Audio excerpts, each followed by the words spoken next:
आउज़ुबिल्लाहि मिनश्शैतानिर्रजीम बिस्मिल्लाहिर्रहमानिर्रहीम अस्सलामु अलैकुम वरहमतुल्लाहि वबरकातुहू। आज मैं आपको असहाबे कैफ से फैज़ लेने का तरीका बताऊंगा और इसके साथ साथ अगर आपकी लाइफ में नेगेटिविटी है, नेगेटिव एनर्जी है या आप ईवल आई ब्लैक मैजिक की वजह से परेशान हैं और आपकी लाइफ को बहुत ज़्यादा डिस्टर्ब कर दिया है इन तमाम चीज़ों ने, तो इनसे आपको निजात कैसे मिलेगी। एक इंतहाई आसान अमल आपको बताऊंगा, बहुत पावरफुल। असहाबे कैफ से फैज़ लेने के मुख्तलिफ़ तरीके अहले इल्म हज़रात ने बताए हैं, लेकिन मेरी कोशिश होती है कि जो लोग मुझसे जुड़ रहे हैं, जो लोग मुझसे डायरेक्टली कनेक्ट हैं, मैं अपनी ज़िम्मेदारी पर उनको कुछ ऐसे तरीके बताऊं, कुछ ऐसी बातें उनको बताऊं जिस पर वो आसानी के साथ अमल करके फ़ायदा उठा सकें। इसीलिए मैं मुश्किल तरीन चीज़ों में से आसान तरीन चीज़ें निकालने की कोशिश करता हूँ, अल्लाह से मदद मांगता हूँ। क्यों? क्योंकि मैं ये बात जानता हूँ कि हर शख्स के पास या तो इतना टाइम नहीं है या वो अपनी प्रॉब्लम्स की वजह से इतना टाइम दे नहीं पाता कि वो ज़्यादा रियाजत कर सके। तो आखिर फिर वो कहाँ जाएगा, किसके पास जाएगा, क्या करेगा, उनके लिए कौन काम करेगा? किसी ना किसी को तो करना ही था। फिर अल्लाह ताला अपने बंदों पर करम फरमाता है और जो लोग आसानियाँ मांगते हैं उनके लिए आसानियाँ पैदा कर देता है। इसके साथ साथ मैं आपको आज मस्जिद के पानी का एक ऐसा अमल बताऊंगा जो बहुत पावरफुल है। ये जो मस्जिद का पानी होता है ना, इसकी बहुत ही तासीर होती है।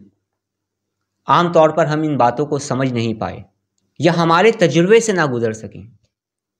बड़ी बड़ी मुश्किलों का हल और बड़ी बड़ी नेगेटिविटी का हल और बड़ी बड़ी नेगेटिव एनर्जी का हल इस मस्जिद के पानी से हो जाया करता है। मस्जिद के पानी के अंदर एक अलग ही राज है जो अहले राज जानते हैं। मस्जिद के पानी में बरकत होती है, यकीन करें। इस पर भी कुछ गुफ्तगू करेंगे। अगर आप ये महसूस कर रहे हैं कि ब्लैक मैजिक की वजह से, जादू के असरात की वजह से आपकी लाइफ तबाह और बर्बाद हो रही है और आप ये चाहते हैं कि ब्लैक मैजिक आपकी लाइफ से ख़त्म हो जाए, या आपका शुमार उन लोगों में होता है जो ईवल आई की वजह से, नज़र बद की वजह से मुतासिर हो चुके हैं। नज़र बद ने आपको तबाह कर दिया है, नज़र बद ने आपको उजाड़ दिया है, नज़र बद ने आपको ख़त्म कर दिया है। नज़र बद ने उरूज की जगह पर ज़वाल पैदा कर दिया है और आप ज़वाल से उरूज की तरफ जाना चाहते हैं, दोबारा से खड़े होना चाहते हैं। या आपके घर में कुछ ऐसे अफराद हैं जिनकी मैरिज नहीं हो रही है, जिनके रिश्ते नहीं हो रहे हैं, जो ये चाहते हैं कि जल्द से जल्द उनका रिश्ता हो जाए। या फिर आप का शुमार उन लोगों में होता है जो बिज़नेस में तरक्की चाहते हैं, जिनका कारोबार डाउन जा रहा है।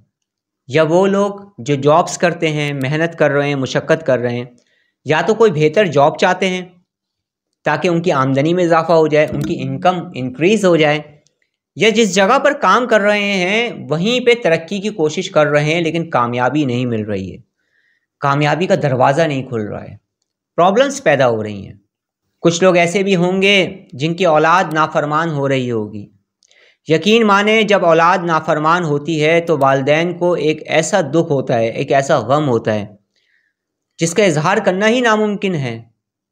अल्लाह रब्बुल इज़्ज़त हम सब की औलादों को फरमाबरदार बनाए और हमें नेक और सालिया औलाद अता फरमाए। तो औलाद फरमाबरदार कैसे होगी, किस तरीके से होगी, किस तरह से हम उनके लिए कोई स्पिरिचुअल ट्रीटमेंट कर सकते हैं।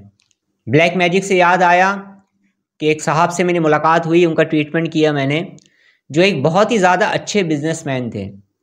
बिजनेस उनका रूश पे जा रहा था, खुश थे, फैमिली खुश, बच्चे खुश, बीवी खुश, हंसी खुशी घर में भी अपने वक्त को गुजार रहे थे, हंसी खुशी फैमिली के साथ एंजॉय कर रहे थे, अच्छा वक्त गुजार रहे थे, लोगों की मदद भी किया करते थे।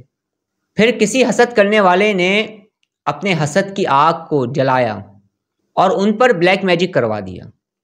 उस ब्लैक मैजिक के असर की वजह से उनका बिजनेस डाउन होने लगा, कारोबार डाउन होने लगा। वो टेंशन, डिप्रेशन, एंजाइटी के मरीज़ बन गए और अपना सर पकड़ के बैठ गए। ऐसा उनका हाल हो गया। आहिस्ता आहिस्ता कारोबार की तबाही की वजह से इनकम कम हो गई, फिर वो कर्जदार हो गए, मकरूज़ हो गए। फिर एक वक्त ऐसा आया कि घर का खर्चा चलाना मुश्किल हो गया। इसी तरह से एक खातून थी जिन्होंने अपनी पसंद की शादी की, लव मैरिज की। हस्बैंड और वाइफ दोनों हंसी खुशी अपने वक्त को गुजार रहे थे, मोहब्बतें उरूज पर थीं। शौहर बहुत ज़्यादा ख्याल करता था, बीवी बहुत ज़्यादा मोहब्बत करती थी, सही मामला जा रहे थे। इसी तरह से वक्त गुजरता चला गया। फिर एक वक्त ऐसा आया, एक दिन ऐसा आया कि एक खातून मिलने के लिए यहाँ पर आई और आके कहने लगी कि तुम तो बहुत खुशकिस्मत हो, तुम्हारा शौहर तो तुम पर जान छिड़कता है, तुम्हारी ख्वाहिशात पूरी करता है, तुम तो रानियों की तरह, शहजादियों की तरह ज़िंदगी गुजार रही हो, कितनी अच्छी लाइफ है तुम्हारी। बस ये कहने की देर थी कि हसद भरी निगाह ने इस फैमिली को खा लिया। वही शौहर जो मोहब्बत किया करता था, आज वही शौहर लड़ने झगड़ने लगा। वही शौहर जो बीवी की ज़रा सी तकलीफ पर काम छोड़कर घर आ जाया करता था, अब घर में उसका दिल नहीं लग रहा, घर से भाग रहा है। यकीन माने, नजरे बद इंसान को कब्र में और ऊंट को हांडी में पहुंचा देती है। इतनी बुरी चीज़ है। आज मैं आपको चंद काम बता रहा हूं, आप इस पर अमल करिएगा। इंशाअल्लाह ताला आप देखेंगे इस तरह की प्रॉब्लम से आप बाहर आने लगेंगे। और इसके साथ साथ जो आसान तरीन अमल बता रहा हूं, असहाबे कैफ से फैज़ लेने का, काश कि आप लोग कदर कर लें। हज़ारों लोग फैज़याब हो चुके हैं। मैंने पहले भी बताया है ना कि असहाबे कैफ से फैज़ लेने के बेशुमार तरीके हैं, उसमें से एक आसान तरीका बता रहा हूँ, हर शख्स कर सकता है। सबसे पहला काम आपने ये करना है कि आपने 5 मस्जिदों का पानी एक बोतल में जमा कर लेना है। जैसे आप 1 लीटर की या 1.5 लीटर की बोतल ले जाएं और थोड़ा थोड़ा पानी जमा करके उस बोतल को फुल कर लें। 5 मस्जिदों का पानी अपने घर पर ले आएं और अपनी पसंद का बखूर परचेज़ कर लें। अच्छी बात तो यही है कि बखूर परचेज़ कर लें ऊद का, लेकिन बहालत मजबूरी लोबान इस्तेमाल कर लें। लोबान नहीं इस्तेमाल कर सकते तो अगरबत्ती इस्तेमाल कर लें। ये भी लाकर अपने सामने रख लीजिएगा जब आप अमल करें। और इसके साथ साथ थोड़ी सी चीनी और एक पानी की बोतल। सबसे पहले मैं आपको अमल बता रहा हूँ नेगेटिविटी को दूर करने का, जो आपने मस्जिद के पानी पर करना है। इस मस्जिद के पानी के ज़रिए हर तरह की बंदिश का इलाज हो जाता है। ये मस्जिद का पानी आपके घर से नेगेटिविटी को ख़त्म कर देगा, नेगेटिव एनर्जी को ख़त्म कर देगा, नहूसतों को ख़त्म कर देगा। ये जो मस्जिद का पानी है, इस पर जो आप अमल पढ़ेंगे, अगर आपके वजूद में किसी भी जगह पर बंदिश के असरात हुए, उसे ये तोड़ देगा, रेज़ा रेज़ा करके निकाल देगा। बाज़ लोग ऐसे होते हैं जिन पर ब्लैक मैजिक हो जाता है, शौहर बीवी में नफ़रत पैदा करने के लिए, बिज़नेस को ख़राब करने के लिए। ये जिस जगह पर ब्लैक मैजिक होता है, उस जगह पर जो शैतानी ताकतें काम कर रही होती हैं, इस मस्जिद के पानी को जब आप इस्तेमाल करेंगे तो आप देखेंगे वो शैतानी ताकतें भागना शुरू कर देंगी। ये बरकतें हैं मस्जिद के पानी की। इतना पावरफुल होता है ये अमल। मैं तो ख़ास तौर पर ये जो मस्जिद का पानी होता है, इस पर अमल करके दिया करता हूँ, दूर से भी कर देता हूँ अगर कोई दूसरी कंट्री में हो तो। इसकी ऐसी तासीर है। अभी तो मैंने बहुत कुछ बताया नहीं है, मुख्तसर बात कर रहा हूँ। इस मस्जिद के पानी को अपने सामने रख लीजिए, बखूर को अपने सामने रख लीजिए, या लोबान या अगरबत्ती को, जो भी आपने परचेज़ किए। थोड़ी सी चीनी अपने सामने लेकर बैठिए और इसके साथ साथ पानी की एक बोतल। अव्वल आखिर दुरूद पाक पढ़ें। 1 मरतबा सबसे पहले सूरह यासीन पढ़ें, 1 मरतबा सूरह रहमान पढ़ें, 7 मरतबा सूरह फलक सूरह नास पढ़ें, 7 मरतबा आयतुल कुर्सी पढ़ें, 7 मरतबा सूरह हशर की आखिरी 3 आयत को पढ़ें और 7 मरतबा सूरह तौबा की आखिरी आयत को पढ़ें। इसे पढ़कर इन तमाम अशिया पर दम करें और ख़ुद पर दम करें। यह अमल आपने 21 डेज़ तक लगातार करना है और लगातार इन चीज़ों को इस्तेमाल भी आपने करना है पहले ही दिन से। मस्जिद का जो पानी है उसे घर के चारों कोनों पे छिड़किएगा और थोड़ा सा पानी लेकर अपने चेहरे पर, अपने सर पर, अपनी गर्दन के पिछले हिस्से पर लाजमी तौर पर और अपने शोल्डर पर लाजमी लगाइएगा। थोड़ा सा पानी लेकर अपने चेस्ट पर भी लगा लीजिएगा। कम से कम दिन में 3 मरतबा आप पानी को खुद पर छिड़केंगे और लगाएंगे। इसका स्प्रे करें अपने चेहरे पर दिन में 3 से 4 मरतबा, 5 मरतबा भी कर सकते हैं। और पानी सिर्फ दिन में 24 घंटे में 1 मरतबा छिड़का जाएगा घर के चारों कोनों पर। ये जो चीनी है, इस चीनी को चीनी में मिला दें और इसका इस्तेमाल तमाम घर वाले करें। और ये जो पानी की एक्स्ट्रा बोतल आपने रखी है, इस पानी को पीना शुरू कर दें, बल्कि इस पानी को पूरी फैमिली के लोगों को पिलाएं ताकि नेगेटिविटी हो तो रिमूव हो जाए, मोहब्बतें पैदा होना शुरू हो जाएं। और ये जो बखूर है ना, इसकी धुनी दें बिजनेस वाली जगह पर, घर पर, दुकान पर, शॉप पर, फैक्ट्री पर, जो भी आपकी जगह है वहाँ पर इसकी धुनी रोज़ाना दें। कम से कम 21 दिन तक तो दें। और 21 दिन तक इस पढ़ाई को जारी रखें, इस स्पिरिचुअल ट्रीटमेंट को जारी रखें। अमल करने से पहले सदका दे दें। ये तो हो गई पहली तरतीब। दूसरी तरतीब, रोज़ाना बिला नागा कम से कम 1 मरतबा इशारे सवाब करें। जितना हो सकता है कुरान पाक पढ़ें, या जो मैं तरतीब बता रहा हूँ उस तरतीब से पढ़ लें, आपकी अपनी मर्ज़ी है, कोई कैद नहीं है इसकी।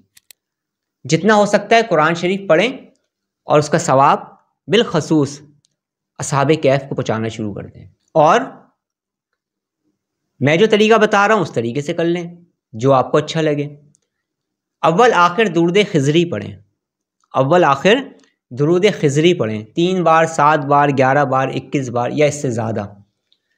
उसके बाद 1 मरतबा सूरह यासीन पढ़ें, 7 मरतबा सूरह फातिहा पढ़ें, 7 मरतबा सूरह हशर की आखिरी 3 आयात पढ़ें, 3 मरतबा सूरह फलक, सूरह नास पढ़ें और 40 मरतबा सूरह इखलास पढ़ें।